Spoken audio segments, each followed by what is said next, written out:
Chapter 17 Quantum Evolution. What is man? A bridge between the ape and the superman. A bridge over an abyss. Nietzsche. Thus spoke Zarathustra. Another perspective on domesticated primate evolution is provided by Alvin Toffler's The Third Wave. For convenience, Toffler reduces the model of human history into a model of three waves. It would be more accurate to refer to these waves as quantum jumps in energy coherence level.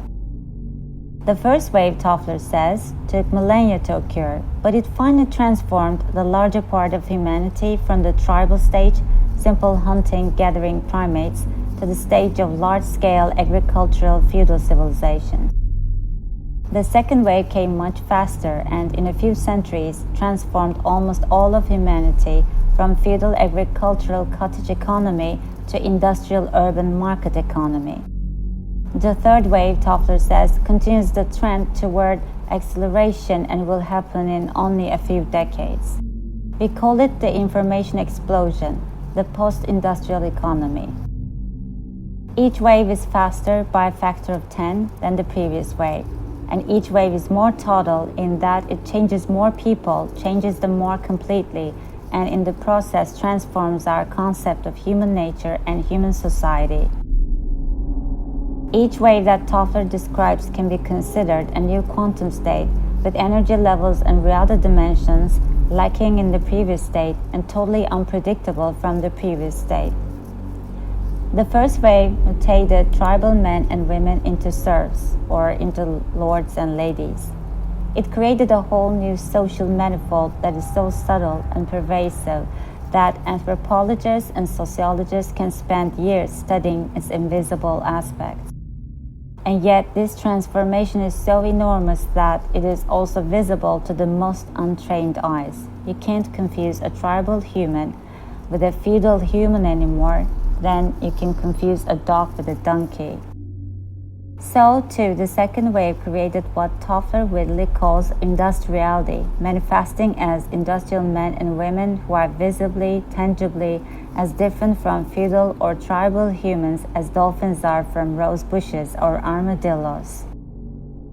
The third wave, which began when Shannon and Weiner defined information and von Neumann designed the first programmable computer, is well underway already. Home computers became as common as TV sets by the mid-1980s. Now the net, computers talking to computers, is doubling every 4 months. This transformation, again, will be total. It will create a whole new man, a new woman, a new child, a new self, a new society, a new concept of work and energy and reality, etc. The average man or woman of 1997 will be as obsolete in 2007 as the medieval serf is now. What we consider normal jobs, normal social roles, normal humanity will be as archaic as a horde of alchemists, smithies, town criers, courtiers, and barber surgeons arriving in our midst today. Of course, Toffler does not claim that the computer is the whole of the third wave, but merely that it is a synecdoche or a paradigm of what is happening. In this sense, the factory was a synecdoche of the second wave. It was not merely the agent by which industriality spread across the world and multiplied our collective wealth and ill, it also became the model for everything else. Our schools are mini factories or models of factories because their main job was, when they were founded, to prepare people for factory work. The schools, in fact, were necessary because while feudalism does not require literacy of the masses, industrialism does. Similarly, offices were modeled on factories and kept factory hours, even when this had little or nothing to do with how the offices could most efficiently be managed. And in general, industriality, the reality of the industrial age, moved everybody into the robot lockstep of the factory system. Industriality is still so pervasive that it is, as McLuhan noted, mostly invisible. For instance, the feudal age never progressed beyond chamber music, trios, quartets, etc. The modern symphony, with its huge orchestra, its Promethean themes, its godlike conductor, capitalist, its concertmaster, foreman, its string section moving in harmony with its brass section, etc., is a beautiful artistic expression of modes of mass human organization appearing usually in less beautiful forms in the factory assembly line. The factory also demanded cities, massive concentrations of labor in one place, which made the symphony economically possible. The aristocrat could not afford or could not conceive keeping more than the very few musicians necessary for chamber music. Beethoven's cosmic optimism not only expresses the age of reason out of which industriality emerged, the very orchestras he wrote for were paradigms of industrial styles of organization. Of course, industrialism, the second wave, produced much ill along with its new wealth, and most of the wealth was or appropriated by a minority. However much this may pain socialists, it was inevitable in a domesticated primate species. A few alpha males can always see their own advantage more clearly than the majority can see their collective interest. Nonetheless, as industriality has spread, socialism has followed in its wake. Whether the reader likes this or not, and the author, being upfront about his prejudices, admits that he does not like it, this also is inevitable. When huge wealth is palpably being created in vaster accumulations than ever before in history, there is sure to be increased grumbling against the alpha males and more attempts to seize what they have selfishly or expropriated. Even among baboons, this pattern has been observed. The alpha male, who is too obnoxious, gets beaten up by a coalition of younger males and thrown out of the pack to forage alone. Neither capitalist industriality nor socialist industriality have been able to give humanity what most of us really want: liberty and justice, freedom and the abolition of poverty, continued growth and continued security. In looking at capitalism versus socialism, we're always confronted with a dilemma, not a choice. The third wave can and will transcend this problem within industrialism. The third wave will be neither capitalist nor socialist, nor some milk-water blend of the two. It will demand a whole new economy, just as feudalism created an economy unknown to tribal humanity, and industrialism created the two competing economies of capitalism and socialism, both unguessed and unpredictable from the perspective of the feudal state. In 1977, Dr. Ilya Prigozhin won the Nobel Prize in Physical Chemistry. Perhaps he should have won a Nobel Prize for intelligent optimism. Dr. Prigozhin's work deals with the processes we have been discussing, the emergence of negative entropy, coherent order out of stochastic processes, but he has taken a giant leap beyond the pioneering insights of Schrödinger, Wiener, Shannon, and Bateson. Any organized system, according to Prigozhin, exists in dynamic tension between entropy and negentropy, between chaos and information. The more complex the system, the greater is its instability. Prigozhin demonstrated this mathematically, but in everyday terms, what he means is that, for instance, it is easier to lead 2 children through a department store than 20 children. Or, a toothpick house of 101 pieces is less stable than a smaller toothpick house of 10 pieces. Instability is not always bad. In fact, it is absolutely necessary for evolution to occur. Insect societies are highly stable and have not evolved at all in several million years. Human societies are highly unstable and are in continuous evolution. Prigozhin demonstrates the evolutionary value of instability by his concept of the dissipative structure. A dissipative structure is highly complex and therefore highly unstable. The more complex it is, the more unstable it is mathematically, and the more unstable, the more likely it is to change, to evolve. All dissipative structures are teetering perpetually between self-destruction and reorganization on a higher level of information, coherence. If that sounds grim, it isn't really. Prigozhin's math is highly optimistic. He shows that the more complex structures such as our world-round human society today, midway between second wave industriality and the emerging third wave, are mathematically more likely, much more likely, to dissipate into higher coherence than into self-destruction. In other words, in the intellectual conflict between utopians and dystopians, the mathematical odds actually are on the side of utopians. Our human world is so information-rich, coherent, that it is almost certain to collapse into even higher coherence, not into chaos and self-destruction. Prigozhin is a mathematical demonstration of McLuhan's intuition that many seeming symptoms of breakdown are actually harbingers of breakthrough. A note to confirmed pessimists. Prigozhin's analysis is based on probability theory and hence is not certain. Thus, if you have found these lyrical pages unduly alarming, take comfort in the thought that although human success is highly probable, there is still a small chance that we can blow ourselves up or that your favorite apocalyptic scenarios might still occur despite the general trend toward higher coherence and higher intelligence. Meanwhile, of course, even if humanity seems condemned to overall success, you can still mess up your personal life. Nothing in this book is an attempt to prevent the really resolute misery addicts from continuing their pursuit of frustration and failure. The latest cosmological evidence indicates that our Sun and its planets, including Earth, condensed out of a cloud of galactic dust and gas about 5 or 6 billion years ago.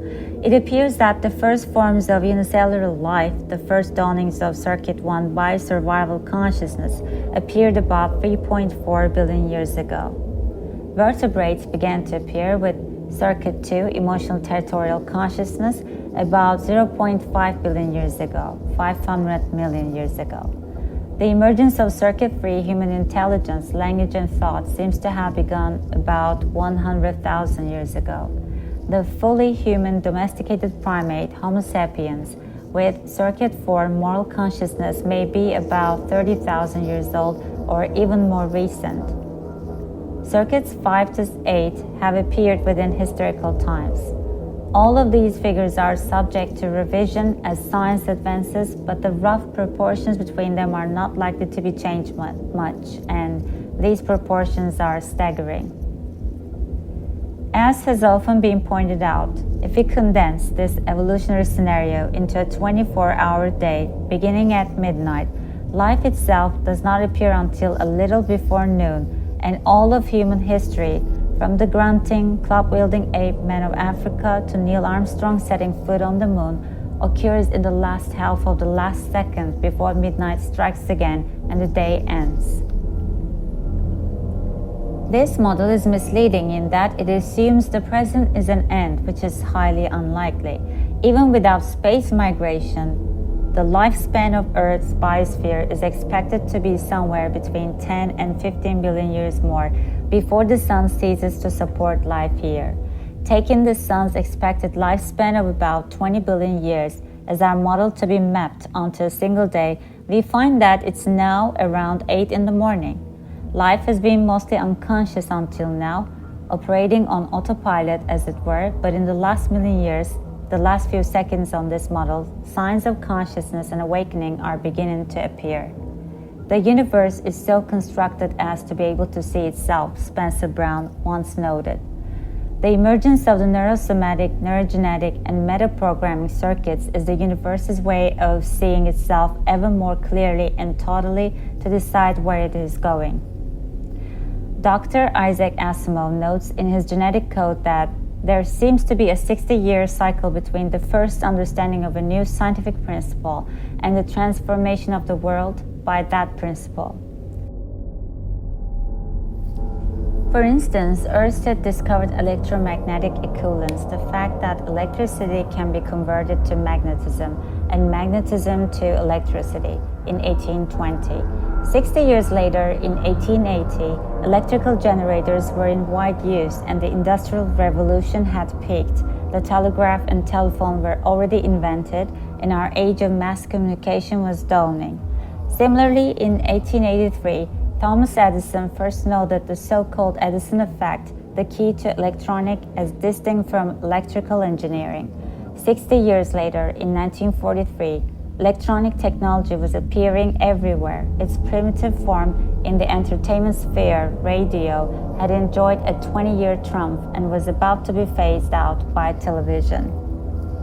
In 1896, Becquerel noted the radioactivity of uranium. 60 years later, 2 cities had been destroyed by atomic bombs and nuclear plants were beginning to be built. This was a contribution to ill-health, not wealth. In 1903, the Wright brothers got their monoplane off the ground for a few minutes. 60 years later, in 1963, jetliners carrying over 100 passengers were normal. Assuming, gambling, guesstimating that this 60-year cycle is normal, we can predict. Shannon and Weiner created the mathematical foundations of cybernetics in 1948. 60 years later, in 2008, cybernetization of the world as complete as the electrification of the 19th century will have jumped us to a new energy level, a new social reality, as Toffler predicts. Hoffman discovered LSD and the chemical control of consciousness in 1943. 60 years later, in 2003, every alteration in consciousness imaginable will be possible by ingesting the proper chemicals. Mackay had the first success in expanding lifespan of laboratory rats in 1938. 60 years later, in 1998, longevity pills may be routinely available in all drugstores. DNA was identified in 1944. 60 years later, in 2004, every type of genetic engineering should be as routine as electronic engineering is today. The latest attempt to estimate the rate of information acceleration, the manifestation of coherence, was made by French economist Georges Anderle for the Organization for Economic Cooperation and Development in 1973. Anderle arbitrarily assumed that all the bits of information possessed by humanity at the beginning of the Christian era could be considered his unit of measurement. He made that information pool 1 unit in our fund of knowledge. It took until 1500 AD, Anderle discovered for the accumulation of bits of information to add up to 2 units in our fund. It required only 250 years or more for our bank of knowledge to double again to 4 units. The next doubling took 150 years, and by 1900, humanity had 8 units in its information capital account. The next doubling took only 50 years, and by 1950, we had 16 units. The next doubling took only 10 years, and by 1960, we had 32 units. The next doubling took 7 years, and by 1967, we had 64 units.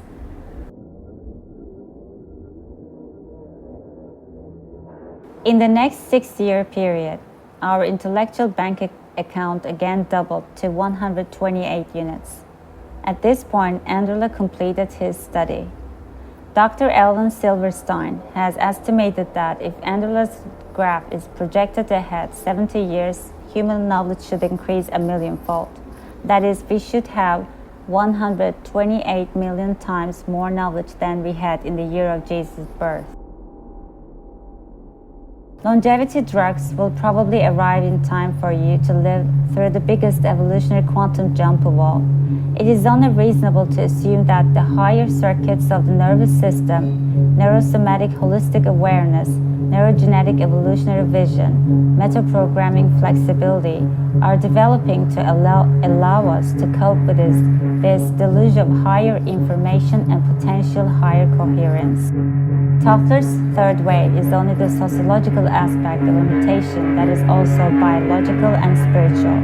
We're going to live a lot longer than we have expected, and we're going to get a lot smarter. A whole new reality will emerge from those mutations.